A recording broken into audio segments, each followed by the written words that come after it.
नमस्कार, double check में आपका स्वागत है। मैं हूं संकेत उपाध्याय और आप देख रहे हैं एक और एपिसोड जिसका नाम है पीडीए। पीडीए मतलब प्रियदर्शन एनालिसिस। प्रियदर्शन सर हमारे साथ हैं और आज का मुद्दा जिस तरीके से सोनम वांगचुक को कुछ लोग कह रहे हैं उनका अपहरण कर लिया, कुछ लोग कह रहे हैं उनको जबरन उठा करके ले जाया गया, ये भी कहा जा रहा है कि उनकी सेहत के लिए चिंता थी। अदालत ने कहा था इस वजह से बतौर चिंता, एक चिंतित मन से दिल्ली पुलिस आई और उन्होंने सादे कपड़े में पहन करके और बेहद सादगी से सादे और सफेद रंग की चादर को लपेट करके उनको एक सादी सी एम्बुलेंस में एक सादे से सरकारी हॉस्पिटल में एक सादे से इलाज के लिए भेज दिया। वाह रे सादगी! इस सादगी को किस तरीके से देखा जाए, आंदोलन का रुख क्या होगा और क्या सरकार 2C अप्रोच, एक होता है कॉन्वर्जेशन और एक होता है कन्फ्रंटेशन। कन्फ्रंटेशन तो हम देख ही रहे हैं, लेकिन कॉन्वर्जेशन वाला सी भूल चुकी है सरकार पूरी तरीके से। प्रियदर्शन सर, मैं चाहूंगा पहले आप अपना वक्तव्य दें पीडीए। देखिए संकेत, ये अंदेशा तो पहले से था कि किसी भी दिन सरकार जो है जबरन सोनम वांगचुक को वहां से उठा लेने की कोशिश करेगी, क्योंकि अपनी सारी जिद के बावजूद वो ये अपयश नहीं ले सकती थी कि सोनम वांगचुक को कुछ हो जाए, क्योंकि उपवास की जो एक बड़ी शक्ति है, जो एक इस देश की स्मृति में एक परंपरा है, उसकी वजह से लोग वहां खींचे चले आ रहे थे। शनिवार इतवार का दिन था और ये अंदेशा था कि आज वहां उनके समर्थन में बहुत बड़ी तादाद में लोग इकट्ठा होंगे। लेकिन सुबह जो वीडियो मैंने देखे वो एक अजब तरह से परेशान करने वाले वीडियो थे। जैसे आप अगर वाकई सोनम वांगचुक की फिक्र करते हैं, उनके सम्मान की फिक्र करते हैं, तो थोड़ा सा आते, सम्मान से बात करते, समझाते। आपने कुछ नहीं किया। मैं वो वीडियो अलग अलग देख रहा था, जो बहुत स्पष्ट नहीं थे। जाहिर है कि उस भाग दौड़ में, छीना झपटी में और थोड़ी बहुत मारपीट में भी, क्योंकि धक्का मुक्की के दृश्य तो बहुत साफ थे और सफेद चादर से कुछ छुपाने की कोशिश, ऐसा लग रहा था जैसे वाकई आपने अपहरण कहा, ये दिन दहाड़े अपहरण का काम था। अपहरण तो कई बार चुपके से अंधेरे में अकेले में किया जाता है। सरकार ने अपना बल दिखा दिया। यह एक बात और मुझे याद आती है, कल शाम ही खबर देखी कि दिल्ली पुलिस के कमिश्नर साहब बदले गए हैं। यानी अब अनुराग कुमार नए कमिश्नर हैं सतीश गोलचा की जगह। तो क्या ये आंदोलन से कुछ नरमी जैसा दिखाने की सजा थी? मैं नहीं जानता हूं बिल्कुल, लेकिन अनुमानों के लिए हम स्वतंत्र हैं कि जिस शाम दिल्ली पुलिस का कमिश्नर बदलने की खबर आती है, उसके 24 घंटे के भीतर एक आदमी को अनशन पे बैठे हुए, ठीक है कि उसके अनशन का 20वां दिन होने जा रहा था और उसकी स्थिति बहुत गंभीर थी और हाईकोर्ट ने कहा था कि उसको उनकी हालत का ध्यान रखा जाए। लेकिन जिस तरह सादगी के जिस प्रतीक को आपने चुना अपनी बात कहने के लिए, उससे समझ में आया कि अब सीधे साधे कार्रवाई होगी। और खतरा ये है, सोनम वांगचुक तो कहीं पहुंचा दिए गए, उन पे तो मीडिया की नजर होगी। अब जंतर मंतर को भी क्या उसी जबरदस्ती से खाली कराने की कोशिश होगी? जो किशोर उम्र के बच्चे वहां बैठे हैं, जिनका पारंपरिक मीडिया रोज इम्तिहान लेना चाहता है कि इनका सामान्य ज्ञान कैसा है, ये आंदोलन करने लायक है भी या नहीं। लेकिन जो नीट के एग्जाम में लगे थे, जो सीबीएसई का एग्जाम देकर आए हैं, जिनको यूनिवर्सिटी में कहीं एडमिशन की फिक्र है, वो तमाम लोग जंतर मंतर पे अपने भविष्य की चिंता में जा रहे हैं। वो उनकी तादाद कम होगी लेकिन है वो, और एक संदेश इससे जा रहा था जो बड़ा होता जा रहा था। तो मुझे लगता है कि ये ज्यादती जो है, ये जानबूझ के बरती गई और ये संदेश दिया गया कि अब तुम अपना यहां से बोरिया बिस्तरा उठा लो। लेकिन मुझे अचानक ख्याल आया, आप याद कीजिए कृषि आंदोलन के समय, कृषि कानूनों के खिलाफ दिल्ली में जो चल रहा था आंदोलन, उसके समय महेंद्र सिंह टिकैत को कैसे उठाया गया था, कैसे उनको जबरन गाजीपुर बॉर्डर से उठा के ले जाने की कोशिश हुई थी और कैसे वहां तंबू किसानों के जो करीब साल भर से लगे हुए थे उससे ऊपर से उनको उजाड़ा गया था। लेकिन उन आंसुओं ने एक थके हुए आंदोलन को जैसे सींच डाला, अचानक वो बड़ा हो गया। तो ये जो दांव है आंदोलन को इस तरह नष्ट करने का, असली चुनौती पुलिस के सामने भी, सरकार के सामने भी और आंदोलनकारियों के सामने भी अब शुरू होती है कि वो अब इस आंदोलन को नई धार दें। सोनम वांगचुक के 20 दिनों का उपवास जो कर नहीं सका, अब उनकी गिरफ्तारी या पता नहीं उनका अपहरण शब्द ही हम इस्तेमाल करें, हिरासत में तो उनको ले लिया गया है, कस्टडी में तो है ही, तो पुलिस कस्टडी में वो हैं। और अगर इस आंदोलन को उससे मुझे लगता है कि हो सकता है एक नई ऊष्मा, एक नई ऊर्जा मिले अभिजीत दीपके और दूसरे लोग जो लगातार वहां मौजूद हैं, पहुंच रहे हैं, उनको अब आगे की रणनीति पे विचार करना चाहिए।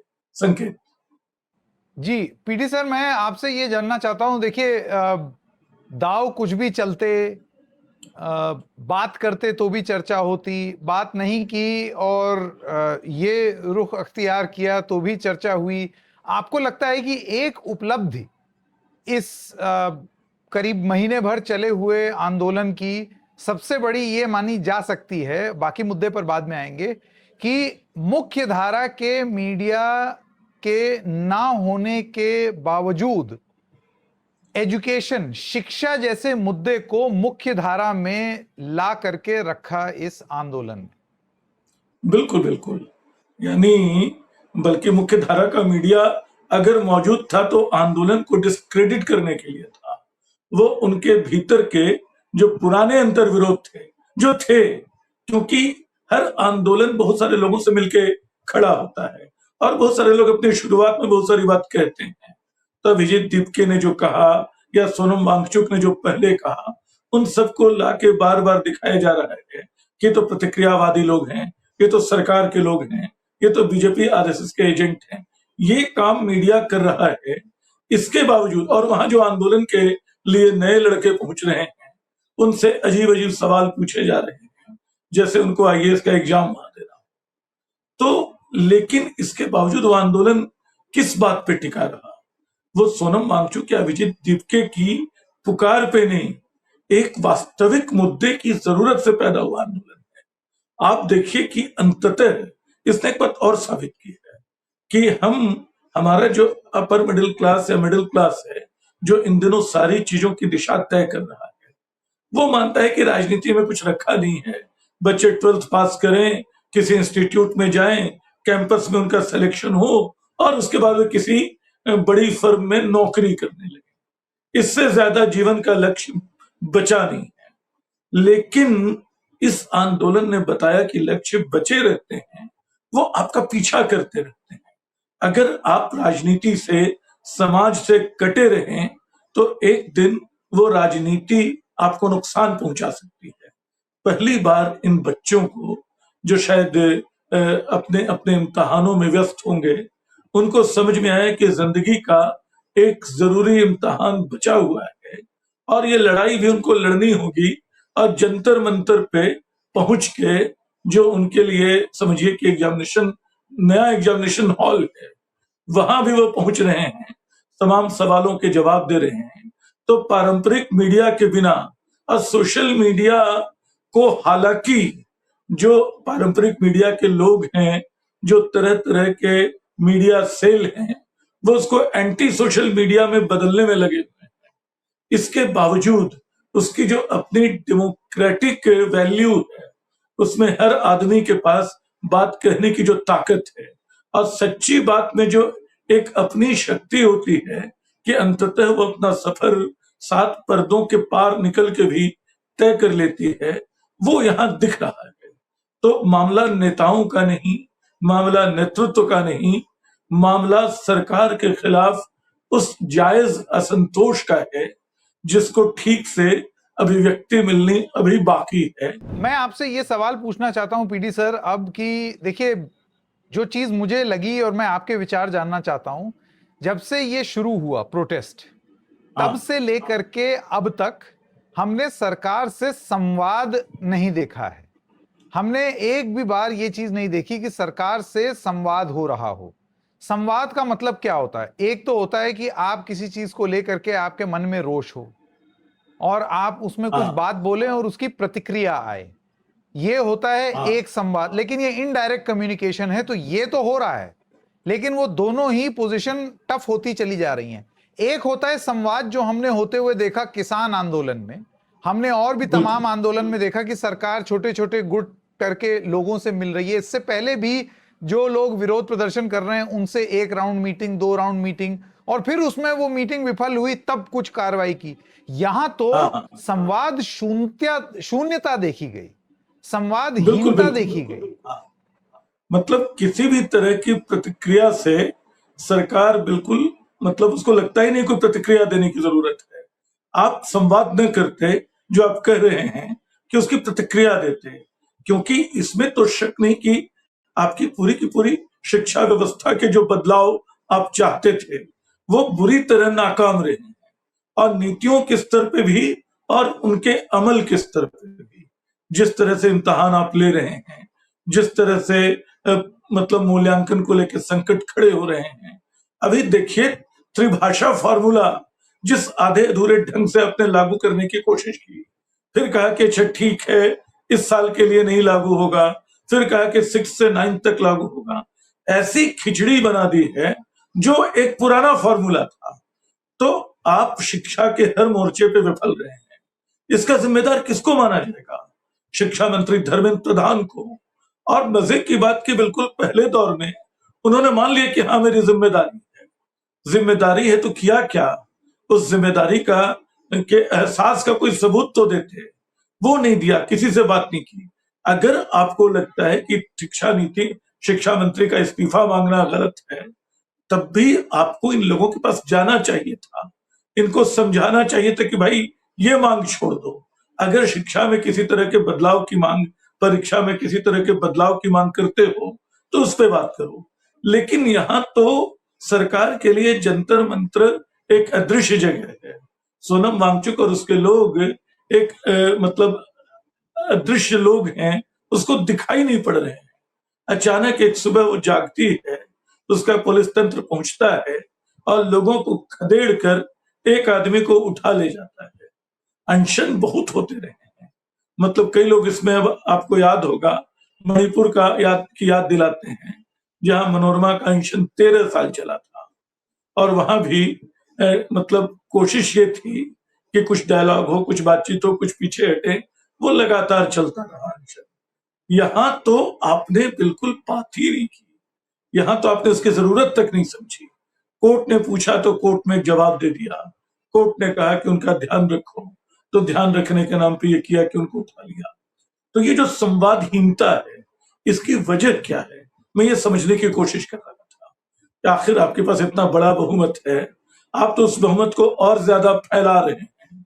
आप तमाम जगहों से पार्टियों को तोड़ के अब खुशी मना रहे थे कि मंगल बैठक करने वाले हैं, मंगल मिलन, जिसको संसदीय पार्टी की बैठक कहते हैं, तो उसको भी ये मंगल मिलन बताने वाले हैं, क्योंकि इनके पास 350 से ऊपर एनडीए में सांसद हो गए। तो आप तो बेहद मजबूत हैं, फिर आप संवाद से क्यों बच रहे हैं? क्या इसलिए कि आप इनको लगता है चींटी हैं, भुनगे हैं, इनकी क्या परवाह करें, हम तो हाथी हैं। चींटी लेकिन हाथी की नाक में घुसती नजर आ रही है, तो आप इनकी अब जाके लगा कि नाक में घुस जाएगी, तब आपने उसको उठा के अस्पताल में डाल दिया। दूसरी बात यह है कि आप बात करेंगे तो क्या करेंगे, यानी संवाद जहां होना है, आपके पास ऐसा कोई कार्यक्रम नहीं है जो आप इनको प्रस्तावित तौर पे पेश कर सकें, और जो भी करेंगे वो आपकी विफलता होगी। अगर एक मंत्री के इस्तीफे से बात बन जाती तो आपको मान लेनी चाहिए थी, कम से कम फौरी तौर पे तो बात बन जाती। लेकिन शायद आपको डर है, जो मैंने पहले भी कहा था, कि इमारत की एक ईंट निकलेगी तो धीरे धीरे दूसरी ईंटें कमजोर पड़ेंगी, उनके गिरने का खतरा होगा। तो एक बेहद मजबूत सरकार जो है वो, बल्कि मुझे अभी बोलते बोलते कांची राम की याद आ गई, वो कहते थे कि हमें मजबूत नहीं मजबूर सरकारें चाहिए, क्योंकि मजबूत सरकारें अक्सर दमन करती हैं, मजबूर सरकारें आपकी बात मान लेती हैं। तो ये एक ऐसी मजबूत सरकार हो गई है जिसको लोकतंत्र के तौर तरीके तकाजे याद रखने की परवाह नहीं है। उसके पास किसी तरह अर्जित बहुमत है और उसके दम पे जो चाहे करवा रही है, तो जनता की परवाह वो क्यों करे। तो मुझे लगता है संवाद टूटने की बड़ी वजह या संवाद शुरू न होने की बड़ी वजह ये एक अहंकार है। संकेत पीडी सर, एक सवाल ये भी अक्सर आता है कि चलिए फर्ज कीजिए धर्मेंद्र प्रधान का इस्तीफा हो जाता है, तो हाँ क्या उससे शिक्षा व्यवस्था सुधर जाएगी? जो मूल रूप से ढांचा ही अगर गड़बड़ हो, तब हाँ तो फिर उसमें आप किसी को भी बिठा दीजिए, वो गड़बड़ तो गड़बड़ ही रहेगा। अच्छा, ये मानना बिल्कुल कि हाँ धर्मेंद्र प्रधान ने ये सारे फैसले लिए हैं और इसमें बाकी सरकार तो इनके साथ है और एक धर्मेंद्र प्रधान ही हैं जिन्होंने सब गड़बड़ कर दी, तो क्या ये विश्लेषण सही रहेगा? नहीं नहीं, ये विश्लेषण बिल्कुल सही नहीं है। सच बात ये है कि धर्मेंद्र प्रधान तो अब एक प्रतीक हो गए हैं सरकार की विफलता के प्रति। क्योंकि दिलचस्प देखिए ये है कि धर्मेंद्र प्रधान तो पिछले 10 साल में 5 मंत्रालय संभाल चुके हैं। यानी जिसको बड़ी स्थिर सरकार आप बाहर से बता रहे हैं, 12 साल की स्थिर सरकार, उसके मंत्रियों को ताश के पत्तों की तरह फेंटा जाता रहा है और सारे फैसले जो हैं मंत्री नहीं सीधे प्रधानमंत्री करते हैं। मतलब 80 किलोमीटर की रेल यात्रा के लिए झंडी दिखाने का काम भी रेल मंत्री को अधिकार नहीं है। तमाम वंदे भारत आ रहे हैं, रेल मंत्री को अधिकार नहीं है। परीक्षा पे चर्चा जो है वो शिक्षा मंत्री नहीं कर सकते हैं, जो करेंगे सीधे प्रधानमंत्री करेंगे। तो इसमें आपने बिल्कुल जेन्युइन सवाल पूछा कि ढांचा अगर गड़बड़ है तो चीजें कैसे सुधरेंगी। मैंने कहा कि धर्मेंद्र प्रधान अब असल में व्यक्ति से ज्यादा एक प्रतीक हो चुके हैं, सरकार के थोपे हुए फैसलों के प्रतीक हैं। वो तो बेचारे 5 मंत्रालय देख रहे हैं। मुझे याद आता है कि इसके पहले वो पेट्रोलियम मिनिस्टर भी रह चुके हैं, उसके पहले कुछ और थे। मैं 10 साल में, मतलब आप 2-2 साल में मंत्री बदल रहे हैं और बोलते हैं आपकी सरकार बड़ी स्थिर है। या तो आपकी प्राथमिकता शिक्षा नहीं है, आपकी प्राथमिकता पेट्रोलियम नहीं है, आपकी प्राथमिकता सिर्फ आपकी राजनीति है जिसके चलते ये हो रहा है। लेकिन जब आप धर्मेंद्र प्रधान को हटाएंगे तो हटाकर कोई नया आदमी लाएंगे तो आपको उसके साथ कुछ नया काम भी करना होगा। ये जो पूरा एनटीए का मामला है, मैंने इसके पहले एक बार कहा था, फिर उसको दोहरा दूं कि अभी जो हमारी पूरी शिक्षा व्यवस्था में 3 चीजें हैं जो भयानक ढंग से इसको कुतर रही हैं। एक तो एग्जामिनेशन सिस्टम पूरा है, दूसरा जो केंद्रीकरण है, आप पूरे देश में केंद्रीकरण का जो नशा है कि 1 nation 1 election, 1 nation 1 identity, 1 nation 1 vote, इस अंदाज में 1 नेशन 1 एजुकेशन, 1 नेशन 1 एग्जामिनेशन, इसकी जरूरत नहीं है। आप इसका विकेंद्रीकरण करते, पहले भी मेडिकल कॉलेजों में लोग पढ़ते रहे हैं और वो पढ़ाई बड़ी अच्छी रही है। हम तमाम अपने शहरों के एक से एक डॉक्टरों को याद करते हैं जो किसी नीट जूनियर, नीट सीनियर से निकले लोग नहीं थे। उन्होंने अपने यहाँ मरीजों को देखते हुए मर्ज की पहचान की थी। उनको इतनी भारी मशीनें नहीं चाहिए थी, वो कलाई पकड़ के बता देते थे कि तुम एक गंभीर बीमारी की चपेट में हो। तो आज मुश्किल ये है कि एनटीए को आपने बिल्कुल एक दैत्याकार स्वरूप दे दिया है कि सारे इम्तिहान वही लेंगे। इसके अलावा जो डिजिटाइजेशन है वो अचानक, जिसको डिजिटल डिवाइड कहते थे, जो कोविड के दौर में बहुत स्पष्ट ढंग से प्रकट हुआ, वो अब और तीखा हो जा रहा है। आप उस डिजिटाइजेशन के चक्कर में चीजों को खराब कर रहे हैं। आप उनका विकेंद्रीकरण कीजिए, उनको सरल बनाइए, तब चीजें बदलेंगी। लेकिन वो कलाई पकड़ने वाला डॉक्टर जो मर्ज को देख ले समझ ले, वो अब बचा नहीं है। धर्मेंद्र प्रधान एक ऐसी ही बीमार कलाई वाले डॉक्टर हैं जिनको बदलने की जरूरत है और सरकार को इससे एक संदेश देने की कि आप इतने निरंकुश ढंग से शासन नहीं कर सकते हैं। आप साल में 5 मंत्रालय 10 साल में बदलेंगे एक मंत्री के, तो छठी बार जनता के दबाव में उसको बदलना पड़ेगा। ये जिम्मेदारी जो है लोकतंत्र की एक अपरिहार्य कसौटी होती है और इस जिम्मेदारी का तकाजा है कि धर्मेंद्र प्रधान इस्तीफा दें। जी बिल्कुल पीडी सर, बहुत बहुत धन्यवाद। आपने बहुत अच्छे तरीके से इन चीज़ों को रखा। अब देखते ही हैं कि आगे ये आंदोलन कहाँ जाता है। मेरा तो ये मानना है कि आंदोलन का एक स्वरूप भूख हड़ताल है।